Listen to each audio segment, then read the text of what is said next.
वक्रतुंड महाकाय सूर्यकोटि समप्रभ निर्विघ्नं कुरु मे देव सर्वकार्येषु सर्वदा। सरस्वती नमस्तुभ्यं वरदे कामरूपिणि विद्यारम्भ करिष्यामि सिद्धिर्भवतु मे सदा। कस्तूरीतिलकं ललाटपटले वक्षस्थले कौस्तुभं नासाग्रे वरमौक्तिकं करतले वेणुकरे कङ्कणं सर्वाङ्गे हरिचन्दनं सुललितं कण्ठे च मुक्तावली गोपश्रीपरिवेष्टितो विजयते गोपालचूडामणि। कृष्णाय वासुदेवाय हरये परमात्मने प्रणतक्लेशनाशाय गोविन्दाय नमो नमः। नमस्ते भगवान् व्यास वेदशास्त्रार्थकोविदं ब्रह्मा विष्णु महेशानां मूर्ते सत्यवती सुतं शुकरूप प्रबोधज्ञ सर्वशास्त्रविशारद एतत्कथा प्रकाशेन ज्ञानं विनाशय। अलङ्कापुरी पुण्यभूमि पवित्र तिथे नामृतो ज्ञानराजा सुपात्र तया आठवीता महापुण्यराशि नमस्कार माझा सद्गुरु श्री ज्ञानेश्वरासी।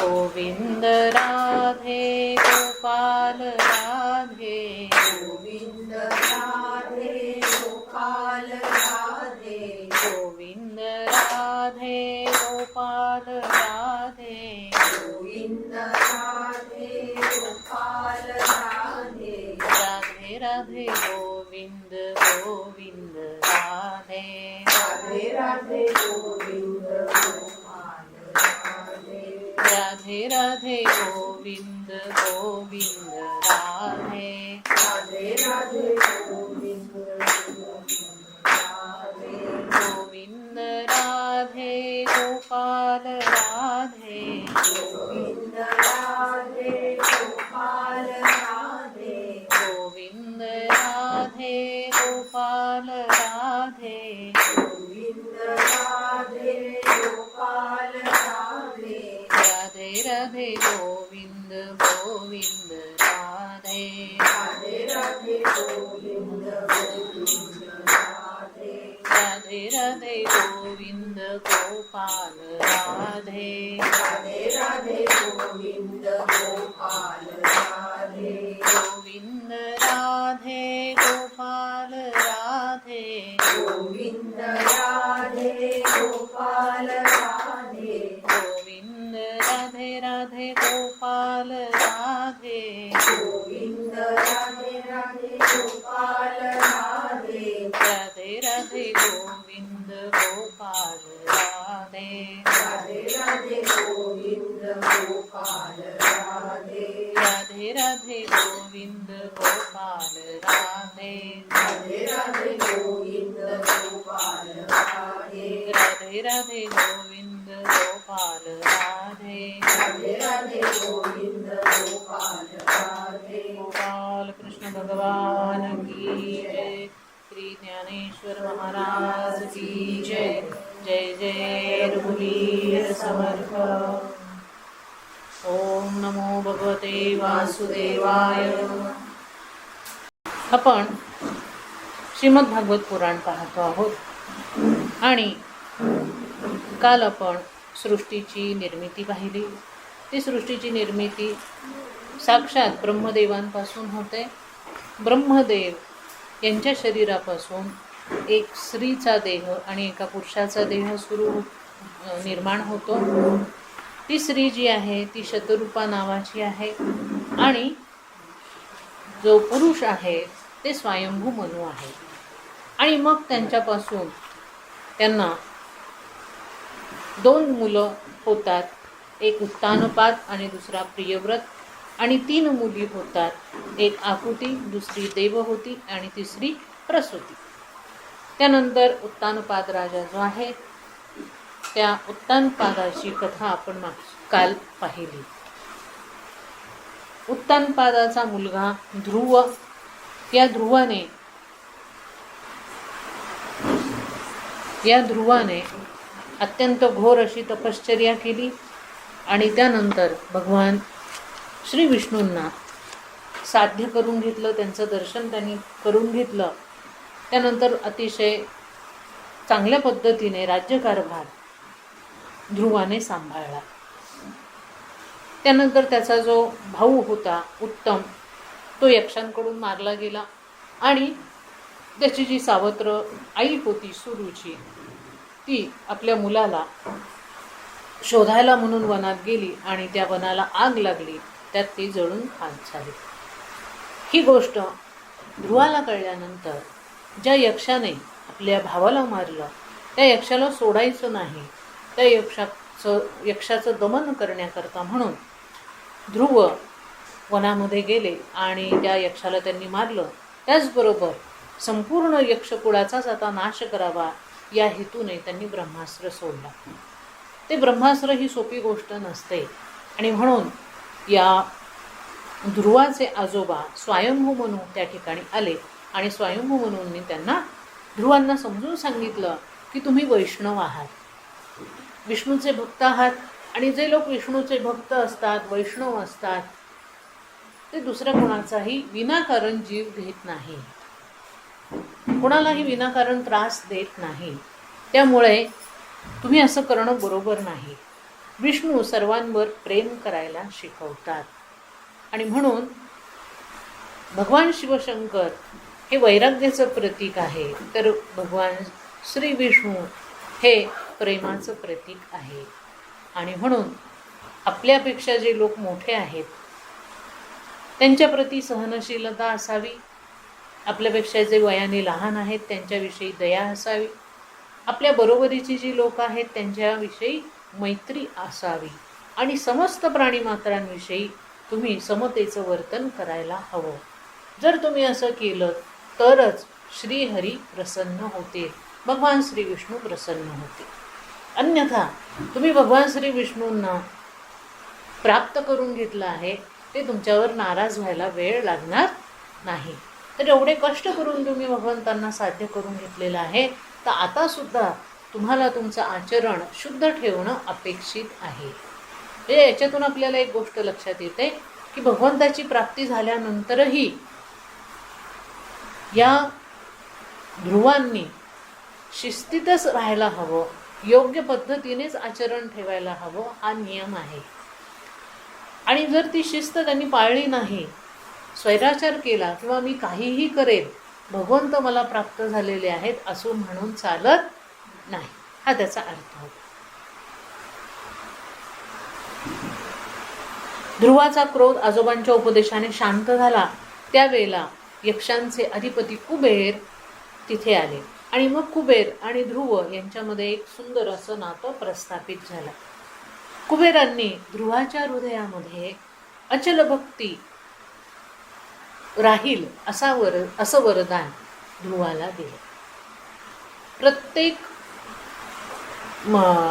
श्रीमद भागवतामध्ये येणारं प्रत्येक पात्र जे आहे ते भगवंताची भक्ती करणारं आहे. प्रत्येकाच्या भक्तीचा पोत वेगळा आहे, स्वरूप वेगळं आहे, प्रकार वेगळा आहे, पण एक मात्र नक्की आहे की ते सगळे कुठल्या ना कुठल्या कारणाने भगवंताची भक्ती करतात.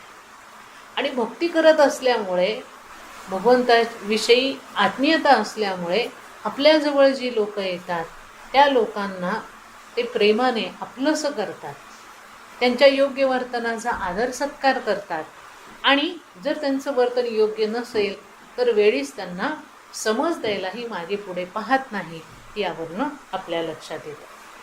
त्यानंतर ध्रुव राज्यात परतल्यानंतर त्याने आपलं राज्य आपल्या मुलाला देऊन टाकलं आणि स्वतः गंगेच्या किनारी जाऊन तपश्चर्या भजन कीर्तन करण्यामध्ये आपला वेळ आता ते व्यतीत करू लागले.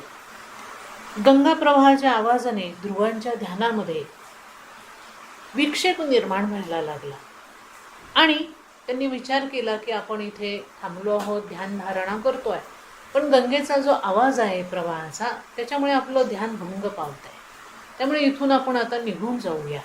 असा विचार केल्याबरोबर गंगा माता त्या ठिकाणी प्रकट झाली आणि तिने विचारलं की तुम्ही हा तट सोडून का निघून जाताय.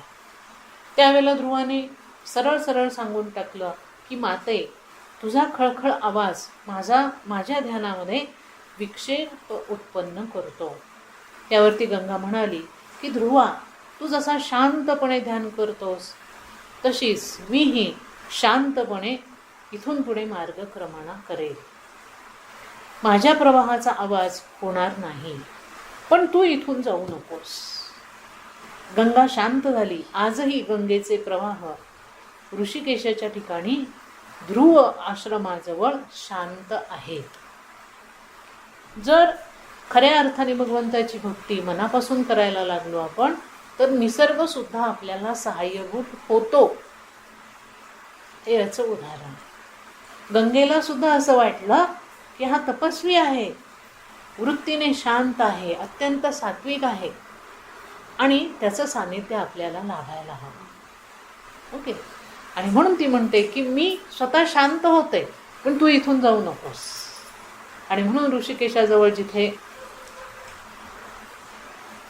ध्रुव तपस्येसाठी बसले होते त्या आश्रमाजवळ आजही गंगा शांतपणे वाहते. तिथे गंगेचा आवाज येत नाही. शेवटी भगवंतांनी आपल्या पार्षदांसहित ध्रुवासाठी विमान पाठवलं. गंगेला सोडून जाताना ध्रुवांना अतिशय वेदना झाल्या. त्यांचं हृदय भरून आलं. त्यावेळी गंगेला सोडून आपण वैकुंठात जात आहोत असं त्यांनी गंगा मातेला सांगितलं. त्यावरती गंगा त्यांना म्हणाली की हे तर माझं भौतिक रूप आहे. इथे जी मी वाहते आहे ती भौतिक रूपात आहे. वैकुंठात मात्र मी आदिभौतिक स्वरूपामध्ये राहते. त्यामुळे तुला वाईट वाटण्याचं काहीही कारण, तू इथून वैकुंठात गेल्यानंतर तिथेही मी तुला भेटणारच आहे. मी तुला सोडणार नाही. त्यामुळे तुला विरहाचं जे माझ्या दुःख होतंय ते होऊ देऊ नकोस. ध्रुवजींनी अत्यंत शांतपणे गंगेमध्ये स्नान केलं, नंतर संध्यावंदन केलं, नंतर अग्निहोत्र केलं आणि मग विमानात चढण्याकरता ते तयार झाले. त्यांच्यासमोर त्यांचा मृत्यू येऊन उभा राहिला. मृत्यू म्हणाला की मी मृत्यू आहे. जो जन्माला येतो, शरीर धारण करतो, त्याच्याजवळ मी जातोच, ते माझं कर्तव्यच आहे. ध्रुव म्हणाला ठीक आहे. मृत्यू त्यांच्याजवळ जातात. ध्रुव त्यांच्या डोक्यावर पाय ठेवून विमानामध्ये चढतात. ध्रुव मृत्यूच्या डोक्यावर पाय देऊन विमानामध्ये बसलेला आहे. आता विमान म्हणजे काय, तर विमान याचा अर्थ मानरहित होणं. सगळ्या प्रकारचा मान सन्मान, आपल्या स्वतःविषयीच्या ज्या संकल्पना आहेत त्या सगळ्याच्या सगळ्या विसरणं आणि सगळ्या ठिकाणी भगवंताचं अस्तित्व पाहणं. माझं शरीर माझं नाही, भगवंतांनी दिलंय. या शरीराच्या होणाऱ्या सगळ्या क्रिया, ज्ञानादी भक्ती, ह्या सगळ्या गोष्टी भगवंतच घडून आणतायत. त्यामुळे आपलं स्वतःचं स्वरूप विसरणं याला म्हणतात मानरहित होणं. कारण माणसाला याचाच मान असतो. शरीराचा मान असतो, सुंदरतेचा मान असतो, पैशांचा मान असतो, शिक्षणाचा मान असतो, आपल्या कार्यकर्तृत्वाचा मान असतो. मी हे काम फार सुंदर करतो, असं करतो, तसं करतो, हे असं सगळं असतं. सगळ्या पद्धतीच्या मानाने तो माणूस वेढला जातो. म्हणजे हे सगळ्या संकल्पना त्याने स्वतःच तयार केलेल्या असतात स्वतःविषयी आणि त्या धरून तो चाललेला असतो. तर इथे ध्रुवांनी काय केलं, मृत्यूला सामोरं जात असताना ते ज्या विमानात बसले ते विमान अभिमानरहित होतं. जाताना तरी अभिमान सोडून जावा माणसाने, तो बरोबर नेऊन काहीही उपयोग होत नाही. ध्रुवजी आपल्या लोकांमध्ये निघून गेले. त्यांना भगवंतांनी एक आढळ असं स्थान दिलं होतं आणि सांगितलं होतं की मृत्यूनंतर तुम्हाला त्या ठिकाणी वास करायचा आहे. तेव्हा एकदा नारदजींच्या मनामध्ये विचार आला की मी ध्रुवाला जो मंत्रोपदेश दिला त्याचं फळ म्हणून त्याला भगवंताचं दर्शन झालं खरं, त्याला ध्रुव लोकाची प्राप्ती झाली.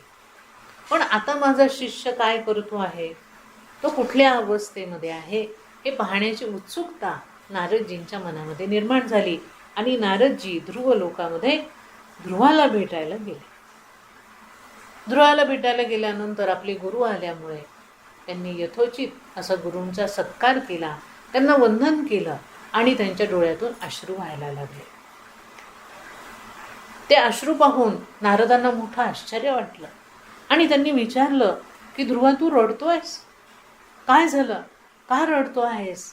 का तुझ्या मनामध्ये निराशा निर्माण झाली आहे? कशाचं वाईट तुला वाटतंय? त्यावरती ध्रुव म्हणाले, महाराज, मी भगवंतांना प्राप्त करूनही ध्रुव लोक मागितला. स्वतः भगवंतांना मी मागून घेतलं नाही, भगवंताची भक्ती मागितली नाही, किंवा तुम्हीच माझ्याजवळ राहा किंवा मलाच तुमच्याजवळ राहू द्या असं म्हटलं नाही, तर मला एक आढळ स्थान द्या की ज्या स्थानावरून मला कोणीही काढू शकणार नाही.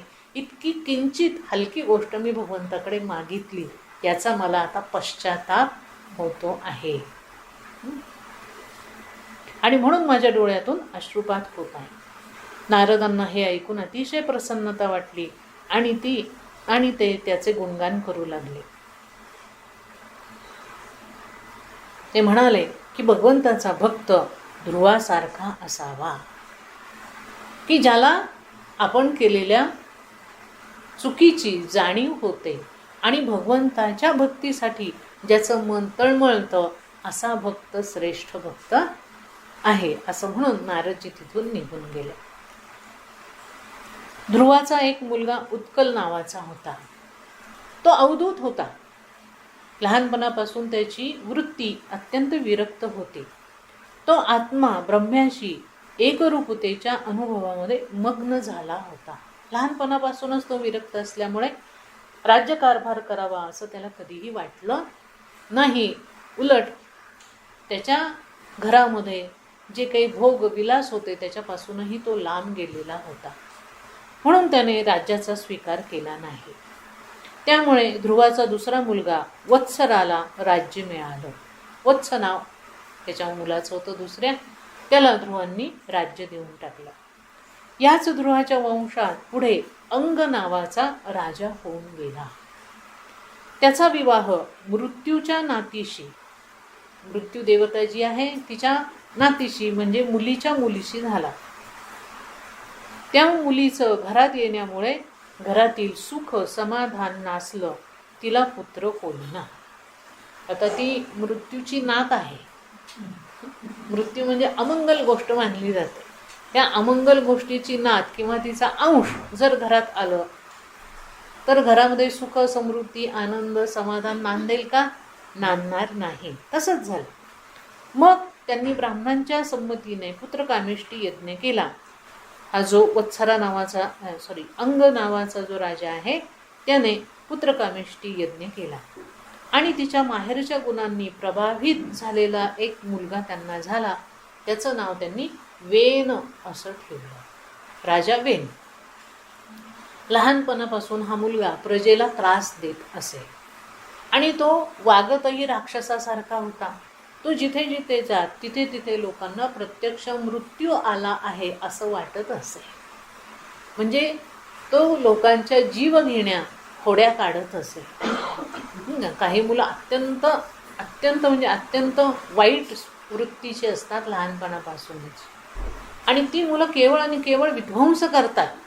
नको नको करून सोडतात माणसाला. हो ना, म्हणजे घरातल्यांनाही करतात आणि बाहेर गेल्यानंतर बाहेरच्या लोकांनाही असं वाटतं केव्हा जातील ही मुलं आता आपल्या घरातून. अशी विध्वंसक वृत्तीची जी मुलं असतात त्यापैकी हा वेळ नाही. तो जिथे जाईल तिथे नासधूस करत असे, लोकांना मारत असे. तो आला की हमखास त्या ठिकाणी मृत्यू होत असे. त्यामुळे लहानपणापासूनच लोक त्याला घाबरायला लागले. त्याच्या वडिलांनी अंगाने त्याला भरपूर समजावलं, पण तो ऐकत नव्हता. त्यांना अतिशय दुःख वाटू लागलं की आपल्या अत्यंत पवित्र अशा वंशामध्ये हा कुपुत्र कसा जन्माला आला. हो ना, आपल्या वंशामध्ये आपले वडील ध्रुव होऊन गेले, आपले आजोबा स्वयंभू मनू आहे, प्रत्यक्ष ब्रह्मदेवांचा अंश ते आहेत, आणि अशा या पवित्र कुळामध्ये हा असा मुलगा कसा जन्माला आला, काय करावं याचं. एके दिवशी त्याच्या आत ध्रुवाचा अंश जागृत झाला आणि त्याने विचार केला की बरं झालं भगवंतांनी मला कुपुत्र दिला. कोणाला? अंगराजाला. अंगराजाच्या मनामध्ये असा विचार आला की बरं झालं भगवंतांनी मला वाईट मुलगा दिला, जर मला सुपुत्र दिला असता तर त्याच्या प्रेमाने मी मोहामध्ये ममतेमध्ये आसक्त झालो असतो आणि घरामध्ये रमलो असतो. आता मात्र तो मुलगा माझ्याशी नीट वागत नाही, कोणाशीच नीट वागत नाही, त्याच्याविषयी मोह नाही. स्वाभाविकपणे तो आता संसारातून विरक्त झाला आणि भगवंताचं भजन पूजन करण्याकरता राज्य सोडून निघून गेला वनामध्ये, मुलाला कंटाळून. आणि आता ठीक आहे, जे जसं होईल तसं भगवंताची इच्छा म्हणून तो घरातून निघून गेला. आता वेनचा राज्याभिषेक झाला. राज्याला राजा हा हवाच असतो, राज्य राजाशिवाय राहू शकत नाही. म्हणून अंगराजा निघून गेल्यानंतर जो वेन त्यांचा मुलगा होता त्या मुलाला राज्याभिषेक करण्यात आला. त्याचा राज्याभिषेक झाल्याबरोबर या वेनने काय केलं तर राज्यामध्ये दवंडी पिटली की आजपासून कोणत्याही प्रकारचा यज्ञ, याग, हवन, दान, धर्म, पूजा अर्चा, कुठलाही धार्मिक विधी माझ्या राज्यात होणार नाही, कुणीही करायचा नाही. न यष्टव्यम न दातव्यम न होतव्यम द्विजा क्वचित. माणूस जेव्हा धर्माचं रक्षण करतो तेव्हा धर्म त्याचं रक्षण करतो, आणि इथे त्याने पूर्ण धर्मच धाब्यावरती बसवला. धर्मे रक्षिती रक्षिता, धर्माची व्युत्पत्ती 2 प्रकारांनी सांगितली जाते. सगळं प्रत्येक माणसाचं जन्माला आल्यानंतर नीती नियमांनी वागणं हे त्याचं पहिलं कर्तव्य असतं, त्याला धर्म म्हटलं जातं. म्हणून आपल्याकडे अगदी मूल जन्माला आल्यानंतर लहान जसं जसं ते वाढायला लागतं तसं बालकांचा धर्म सांगितलेला आहे. ते मूल शाळेत गेल्यानंतर विद्यार्थ्याचा धर्म सांगितला आहे की त्याने विद्यार्थी दशेत कसं वागावं, कसं वागू नये, याला म्हणतात धर्म. तेच मूल आणखीन मोठं झाल्यानंतर, गृहस्थाश्रमी झाल्यानंतर गृहस्थाश्रमाचा धर्म सांगितला जातो. तो मुलगा वडील झाला की वडिलांचा धर्म सांगितला जातो. तो मुलगा आजोबा झाला की आजोबांचा धर्म सांगितला जातो. म्हणजे प्रत्येक अवस्थेमध्ये जसा जसा माणूस जातो तसं तसं त्याला धर्माने वागावंच लागतं, नियमांनी वागावंच लागतं. आणि ज्या वेळेला माणूस धर्माने वागत नाही त्यावेळेला धर्मही माणसाला वाचवत नाही, त्याला आधार देत नाही. त्याची अधोगती ज्या वेळेला होते माणसाची त्यावेळेला धर्म त्याला साथ देत नाही. पण जो माणूस धर्माने वागतो त्याच्या आयुष्यामध्ये फार काही बिघडत नाही, तो कायम धर्माच्या मार्गावर राहतो, धर्म त्याचं वेळोवेळी रक्षण करतो. म्हणून धर्म फार महत्त्वाचा. तसं राजधर्म पण आहे. राजा झाल्यानंतर त्या सिंहासनावर बसल्यानंतर त्याने कसं वागावं, कसं वागू नये, कुठले नियम पाळावे, काय करावं, हा नियम आहे. ऋषींचा नियम आहे, स्त्रियांचा नियम आहे. म्हणून त्याला स्त्री धर्म म्हटलं जातं, ऋषी धर्म म्हटलं जातं, राजधर्म म्हटलं जातं. प्रत्येकाला धर्म आहेच. तर याने सांगितलं की आता इथून पुढे कोणीही धर्म पाळणार नाही. ध्रियते जनै इति धर्मः, लोक आपल्या जीवनात ज्याला धारण करतात त्याला धर्म असं म्हणतात. धर्म पुण्य यम न्याय स्वभावाचार सोमपाहा. धर्म राजा प्रजेचं रक्षण करतो आणि राजा प्रजा धर्माला रक्षतात, म्हणून दोघे सुखाने राहतात. राजानेही धर्माचं पालन करायला हवं आणि प्रजेनेही धर्माचं पालन करायला हवं. दोघं जर धर्माचं पालन करत असतील तर धर्म राजा आणि प्रजा दोघांचंही पालन करतो, सांभाळ करतो. बरोबर आहे. तर वेनने आपल्या राज्यामध्ये धर्म पालन बंद करून टाकलं आणि आणि सत्पुरुषांद्वारा होणारं सगळं कर्म बंद झालं. ऋषी मुनी तपश्चर्या करेनासे झालेत, यज्ञ करेनासे झालेत, शिक्षक शिकवणासे झालेत. काय शिकवणार ना मुलांना? मुलं प्रजा स्वैर झाली. कुणी उठावं, कुणालाही मारावं, कुणी उठावं, काहीही करावं, कसंही वागावं, कोणाच्याही मुंडक्या उडवाव्यात. आत्ता जशी परिस्थिती आहे ना, अशीच परिस्थिती त्यावेळेला झाली. काही वेगळं नव्हतं. ते झाल्यानंतर कर्म बंद झालं आणि सगळी प्रजा घाबरली. ते पाहून राज्यातील विद्वान ब्राह्मण आणि महात्म्यांनी मिळून एक बैठक घेतली आणि त्यांनी असा निर्णय केला की जर धर्म शिल्लक राहिला नाही तर प्रजेचं कल्याण होणार नाही. प्रत्येकजण नियमाने वागला तर सगळेजण सुखी होते. कुणीच नियम पाळायचे नाही. असं जर अराजकता सगळीकडे पसरली तर कोणाचंही कल्याण होणार. याकरता आपल्याला काहीतरी केलं पाहिजे. आणि म्हणून सगळ्यांनी एकत्र येऊन राजाला सावधान करायला हवं असं ठरवलं की आपण सगळे विद्वान लोक, ब्राह्मण, ऋषी मुनी सगळे एकदा राजाकडे जाऊन राजाला धर्म नेमका का असतो, तो का पाळायचा असतो हे नीट समजावून सांगू असं म्हणून सगळे त्याच्याजवळ गेले आणि त्याला म्हणाले की महाराज, धर्मच तुमचं रक्षण करणारा आहे, म्हणून तुमचा धर्म नष्ट होऊ देऊ नका. की तुम्ही जरी राजा असलात तरी तुम्ही राजधर्म जो तुमचा आहे तो तुमचं रक्षण करणारा आहे, त्यामुळे तुम्ही तुमचा धर्म सोडू नका. वेन त्यांना म्हणाला की तुम्ही लोक मूर्ख आहात. मी तुमच्या सर्वांच्या खाण्यापिण्याची राहण्याची व्यवस्था करतो. मीच तुम्हाला सांभाळणारा पिता आहे, त्यामुळे या संपूर्ण जगताचा ईश्वर मीच आहे.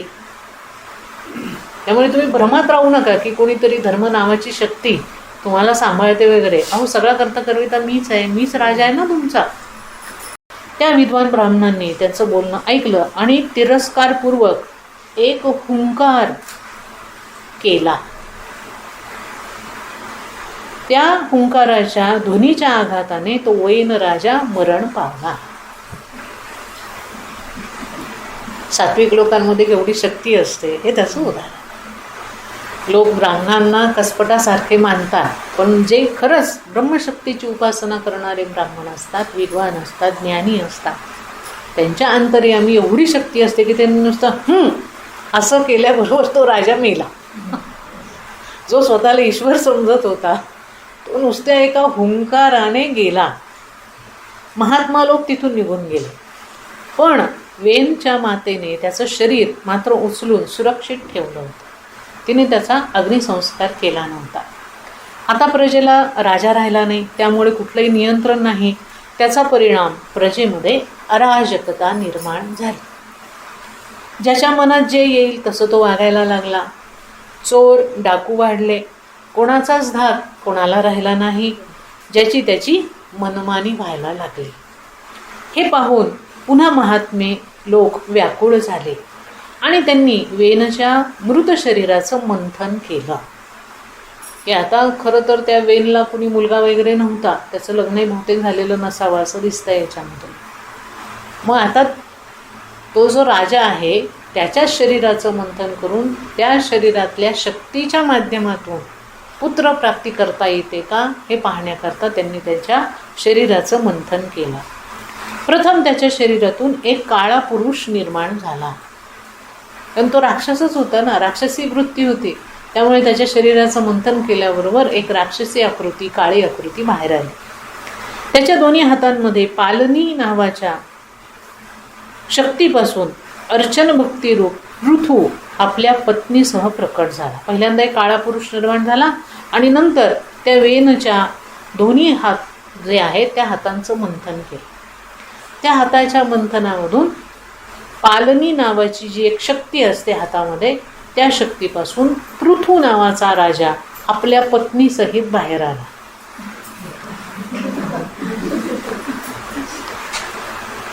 पृथूला राज्याभिषेक झाला की चला मुलगा मिळाला, आता त्याला राज्याभिषेक करून घेतला. सगळ्या जनतेने त्याचं अभिनंदन केलं. देवतांनी त्याच्याजवळ येऊन त्याला जे जे अधिकार होते ते त्याला सगळे समर्पित केले. राज्याभिषेकाच्या वेळी तहानलेली भुकेलेली जनता पृथूच्या जवळ गेली आणि त्याला प्रार्थना करायला लागली की आम्ही तहानेने भुकेने अत्यंत व्याकुळ झालो आहोत, आम्हाला दुसरं काही नको, आम्हाला पोटभर अन्न हवं आहे, पाणी हवं आहे. राजाचं पहिलं कर्तव्य प्रजेला भूक आणि तहानेपासून वाचवणं हे आहे. राजा पृथूने प्रजाजनांना विचारलं की पृथ्वीपासून जे अन्न उगवतं ते कुठे जातं. प्रजा म्हणाली की महाराज, सगळं अन्न पृथ्वीमध्ये परत लीन होऊन जातं. धान्याची पेरणी लावणी होत नाही तर मग पृथ्वी कुठून अन्न देईल. म्हणून लोक लूटमार करत आहेत. कारण वेनच्या राज्यामध्ये कुणीही कष्ट करायला तयार नव्हतं. प्रत्येकाला आयतं हवं असतं. अमकी योजना तमकी योजना द्या आणि आम्ही घरात बसून खातो, ओके. तर तशी त्यामुळे लोकांना कष्ट करण्याची, कष्ट करून कमवण्याची सवय कमी झालेली होती. त्यामुळे ही जी पृथ्वी आहे तिला जर कोणी कसतच नसेल तर तिच्यातून अन्नधान्य येणार कसं. म्हणून सगळी पृथ्वी तशीच शांत झालेली होती. पृथूने बाण उचलला आणि पृथ्वीचा पाठलाग त्याने केला. म्हणजेच पृथ्वीची खाननी त्याने केली. त्याबरोबर पृथ्वी माता प्रकट झाली, हात जोडून त्याच्यासमोर उभी राहिली आणि म्हणाली की महाराज, तुम्हाला जे पाहिजे ते माझ्यामधून उत्पन्न करून घ्या. माझ्यामध्ये सगळं आहे, सकसता आहे, सर्व प्रकारचं धनधान्य माझ्यामध्ये उगवतं. रत्न, हिरे, माणिक, मोती सगळं काही जडजवारही माझ्यामध्येच आहे. त्यामुळे तुम्हाला जे हवं असेल ते मी तुम्हाला देतो. इथे पृथ्वीची विशेषता अशी दिसते की त्याने कोणताही भेदभाव न करता अगदी साप, विंचू, यक्ष, राक्षस, देवता, मानव, प्राणी, पक्षी सगळ्यांकरता त्यांच्या त्यांच्या भोजनाची व्यवस्था केली. पृथ्वीला सांगितलं की सगळी माणसं अतृप्त आहेत. प्राणी मात्र जे आहे इथे सगळ्या जे काही जीव जगत आहे ते त्यांना नीट पोटभर खायला मिळत नाही आहे, तर तू तुझ्या उदरातून ते सगळं अन्न त्यांना त्यांचं दे. त्याप्रमाणे पृथ्वीने त्यांना दिलं. सगळ्या वृक्षांचं बीज सुरक्षित केलं, जलाशय निर्माण केले. मग पृथ्वीने काय केलं तर झाडांची फळं होती, त्या फळांमधून बीज जी होती ती काढली, ती संरक्षित केली आणि त्याची लागवड करायला सुरुवात केली. मोठे मोठे जलाशय निर्माण केले की पाऊस पडल्यानंतर पाणी वाहून जाऊ नये, ते पाणी साठवून राहावं आणि त्याचा उपयोग लोकांना व्हावा म्हणून जलाशय निर्माण केले. पृथ्वीला समतल त्यांनी बनवलं, जमीन धान्य पेरण्यासाठी योग्य केली. अनेक गावं आणि नगरं त्यांनी वसवली. बघा राजाचं काम किती मोठं असतं. राजाने नुसतं सिंहासनावर बसून ऑर्डर सोडायची नसते, हे करा ते करा, हे झालं का ते झालं का, आणि मला फक्त सांगा असं, बरोबर. तर त्याने हे सगळं काम केलं. पृथ्वीच्या राज्यात प्रजा आपल्या आपल्या गोष्टींची प्राप्ती करून सुखी झाली. जेव्हा सगळे सुखी झाले, संपत्तीपेक्षा चांगले संस्कार आणि धर्मांची आवश्यकता राजा आणि प्रजा या दोघांना वाटू लागली. तेव्हाच वाटू लागली तरच आपण खऱ्या अर्थाने सुखी होऊ असं राजा पृथूला आणि प्रजेलाही वाटायला. आता पोट भरलं आहे, पोटभर अन्न धान्य आपल्याला मिळतं आहे, मग जीवनही आपलं संयमित असायला हवं, नियमांनी बांधलेलं असायला हवं असं सगळ्यांना वाटायला लागलं. आणि म्हणून सगळ्यांनी पुन्हा आपला आपला धर्म स्वीकारला. राजा पृथूने एक मोठा यज्ञ केला. त्या यज्ञामध्ये इंद्राने बाधा निर्माण केली. पृथूला राग आला आणि त्याने इंद्राला मारण्याचा संकल्प केला. पण ब्रह्मदेवांनी त्याला समजावलं की इंद्रच यज्ञाची देवता आहे आणि तोच यज्ञाची आहुती ग्रहण करतो, त्यामुळे त्याला मारण्याची भाषा तू करू नकोस. मग तिथे स्वतः भगवान श्री विष्णू उपस्थित झाले आणि पृथ्वीराजा आणि इंद्रदेव यांच्यामध्ये त्यांनी मैत्री घडवून आणली. नंतर त्याने भगवंताची पूजा अर्चा केली. जेव्हा भगवंत जायला निघाले तेव्हा त्याने भगवंताचे पाय धरले. तो भगवत भक्तीमध्ये निमग्न होऊन गेला. भगवंतांनी पृथ्वीला वर मागायला सांगितला. तेव्हा पृथू त्यांना म्हणाला की हे प्रभू, मला 1000 कान द्या आणि त्या कानांनी मी आपलं चरित्र श्रवण करीत राहील. मला दुसरं काही नको. हजारो कान द्या.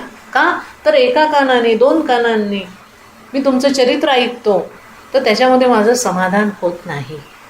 1000 कानांनी मी तुमचं चरित्र ऐकेल, तुमचे गुणवर्णन ऐकेल, तुमचे लीला ऐकेल, तेव्हा माझं मनाला समाधान मिळेल. कारण हा संसार आपल्या डोळ्यांमार्फत फार कमी प्रमाणात आपल्या हृदयामध्ये जातो आणि कानांच्या मार्गाने मात्र तो जास्तीत जास्त आपल्या हृदयात जातो. म्हणजे डोळ्यांनी ज्या वेळेला आपण पाहतो त्यावेळेला त्याचा संस्कार आपल्या मनात तसा कमी होतो, पण कानांनी ज्या वेळेला ऐकतो त्याचा संस्कार मात्र हृदयामध्ये दीर्घकाल होतो. त्यानंतर पृथूने आपल्या प्रजेलाही उपदेश केला की ईश्वरावर श्रद्धा ठेवा आणि श्रद्धापूर्वक ईश्वराची सेवा करा आणि आपल्या कर्तव्याचं पालन करा. म्हणजे हा पृथू जो आहे हा कसा आपल्याला दिसतोय? ध्रुवांसारखा दिसतो. प्रजेची काळजी तो घेतोय, भगवंताची भक्ती करतोय आणि आपल्या प्रजेला सुद्धा भगवंताची भक्ती करायला शिकवतो आहे. अशा प्रकारे सगळं काम पूर्ण त्याने केलं. त्याने 99 यज्ञ पूर्ण केले आणि ते सगळे निष्काम होते. म्हणून शेवटचा यज्ञ त्याचा होत असताना तिथे स्वतः भगवंत उपस्थित झाले. त्यानंतर पृथूने समग्र जीवन आणि त्याच्या समस्त कामनांची परिपूर्ती करण्याकरता स्वतःला सनकादी महात्म्यांच्या जवळ तो आला. यज्ञ पूर्ण झाल्यानंतर त्याला असं वाटलं की आता आपण भरपूर काम केलेलं आहे. जी घडी बसवायची होती आपल्या राज्याची ती बसवली आहे, लोकांना सन्मार्गाला लावलं आहे, भगवंताची आपल्यावर कृपा झाली आहे. तर आता आपण स्वतःचं हित साधून घ्यावं, म्हणजे आत्मज्ञान प्राप्त करून घ्यावं. त्या हेतूने तो सनकादिक ऋषींजवळ गेला. त्याला पाहून सनकादिक महात्मे त्याच्याजवळ आले. तो नाही गेला, ते महात्मे त्याच्याजवळ आले. या महात्म्यांना पाहून राजा पृथूने आपल्या सिंहासनावरून उठून त्यांचं स्वागत केलं. त्यांना आपल्या सिंहासनावर बसवलं. त्यांची मनोभावे पाद्यपूजा केली, सत्कार केला. राजा पृथू दिसायला अतिशय सुंदर होता, उंच होता, शरीराने धष्टपुष्ट होता, गौरवर्णाचा होता, अजानुबाहू होता आणि त्याची वाणीही तितकीच मधुर होती. तो बोलायला लागला की प्रजा अगदी मंत्रमुग्ध होऊन ऐकत असे. या सनकादी महात्म्यांच्या समोर उभं राहून तो अतिशय विनयाने बोलायला लागला. तो म्हणाला की महाराज, तुम्ही कुशल आहात ना? जे एकमेकांची चौकशी ज्या वेळेला करतात त्यावेळेला पहिला प्रश्न एकमेकांना विचारतात, तुम्ही ठीक आहात ना, कुशल आहात ना? पण मी तुम्हाला असा प्रश्न कसा विचारू, कारण दुनियेतले भोग भोगण्याची तुमची वृत्तीच नाही. त्यामुळे कुशल आणि अकुशल तुमच्यासाठी दोन्ही गोष्टी सारख्याच आहे. कुशल अकुशल कोणासाठी आहे? तर संसारी माणसांसाठी. तुम्ही ठीक आहात ना का ठीक नाही आहे असं संसारी माणसांना विचारलं जातं. सनकादिक जे ऋषी आहेत, जे सतत ब्रह्मभावामध्ये लीन झालेले असतात, त्यांना सुख काय आणि दुःख काय, कुशल काय अकुशल काय, त्यांची वृत्ती ब्रह्मस्वरूप लीन झालेली असते. तसेच तुम्हाला सुख वाटेल अशी कोणतीच वस्तू मी तुम्हाला देऊ शकत नाही. तरी तुम्ही इथे स्वतः आलात तर मला आणि माझ्या प्रजेला तुम्ही उपदेश करावा की ज्यामुळे आमचं कल्याण होईल, अशी प्रार्थना त्यांनी सनकादिक ऋषींना केली. मला प्रजेने आपला राजा म्हणून नियुक्त केलंय, त्यामुळे मी माझ्या सगळ्या प्रजेच्या वतीने आणि स्वतःच्या वतीने आपल्याला प्रश्न विचारतो की आमच्या सगळ्यांचं मंगल कशामुळे होईल. आता राजा सनकादिकांना प्रश्न विचारतोय की आमच्या जीवनाचं मंगल कशामुळे होईल हे कृपया आम्हाला सांगा. सनकादिकांनी पृथूला उपदेश करताना म्हटलं की जीवनामध्ये धर्मानुष्ठान असायला हवं. ज्याला आपल्या जीवनाचं मंगल व्हावं असं वाटत असेल त्याने आपलं जीवन धर्माधिष्ठित करायला हवं, म्हणजे नीती नियमाने त्याने वागायला हवं. ब्रह्मचर्याचं पालन व्हायला हवं, अहिंसा असायला हवी, सर्व भूतांमध्ये सद्भाव असायला हवा. अहिंसा, सद्भाव, ब्रह्मचर्य पालन आणि धर्म ह्या गोष्टी आपल्या जीवनात असायला हव्या. आणि सतत परमात्म्याचं सर्व रूपांमध्ये प्रकट होणारं स्वरूप पाहण्याचा प्रयत्न करायला हवा. ज्यांना कोणाला आपल्या जीवनाचं कल्याण व्हावं असं वाटत असेल त्यांच्यासाठी त्यांनी या गोष्टी सांगितल्या. भलेही नाम वेगवेगळे असतील, पण मनामध्ये जे संस्कार दृढ होतात त्यामुळे मनात दुराग्रह निर्माण होतात आणि त्यामुळे माणूस दुःखी होत जातो. माणूस दुःखी का आहे? कारण तो एकतर धर्माने वागत नाही, ब्रह्मचर्याचं पालन करत नाही, अहिंसा धर्माचं पालन करत नाही, सर्व भूतमात्रांमध्ये परमेश्वराचं स्वरूप अनुभवत नाही. हे त्याच्या दुःखाचं कारण आहे. सतत केवळ आणि केवळ संसारी वस्तू, संसारी पदार्थ त्याच्यामध्ये आसक्त होणं आणि ते जास्तीत जास्त मिळवणं तर आपण सुखी होऊ अशी त्याची भ्रामक कल्पना आहे. ती त्या काळातही होती आणि आजच्याही काळात चालत आली होती. माणूस सुखी कसा आहे त्याचं पॅरामीटर काय आहे? त्याच्याकडे गाडी बंगला आहे का? त्याच्याकडे स्टेटस आहेत का? त्याला लोक ओळखतात का? त्याच्या जाहिराती इकडे तिकडे झळकतात का? परदेशामध्ये तो जाऊन आला आहे का? त्याची शेतीवाडी आहे का? बस. तो किती ब्रह्मचारी आहे, नियमांचं पालन करणारा आहे, धर्मनिष्ठ आहे, संत संग करणारा आहे, परमेश्वराची आराधना करणारे आहे, हे सगळे पॅरामीटर संपलेले आहे.